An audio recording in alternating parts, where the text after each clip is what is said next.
Hello বন্ধুরা, এই বাজার থেকে আসলাম। চলুন বাজার থেকে কি আনলাম দেখে নেওয়া যাক।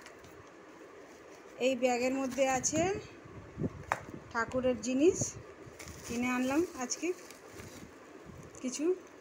এই একটা ঘটি আছে, এই ঠোঙার মধ্যে কাপড় আছে, একটা মাটির প্রদীপ আছে, আর পলতে আছে এর মধ্যে।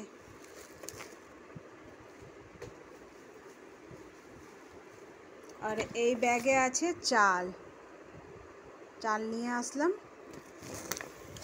চলুন সবজি বাজার কি আছে দেখে নিই।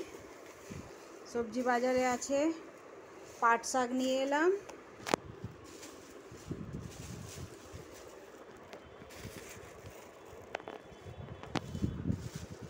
সবজি বাজারে অনেক কিছু আছে। গাজর আছে, টমেটো আছে, পটল আছে, শসা আছে, বেগুন আছে, কাঁচা লঙ্কা আছে। এই যে দেখুন,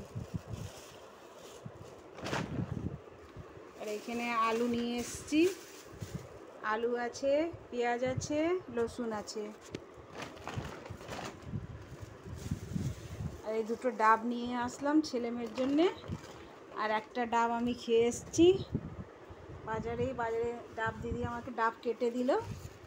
ওই ডাব থেকেই শাঁস বেরিয়েছিল, তো আমাকে দিয়ে দিল প্লাস্টিকে করে, শাঁসটা বার করে। আর নিয়ে এসেছি চিকেন। আপনারা আমার চ্যানেলকে সাবস্ক্রাইব করুন, লাইকস করুন, কমেন্টস করুন, বেশি বেশি করে শেয়ার করুন, আমাকে সাপোর্ট করুন বন্ধুরা। Thank you, tata.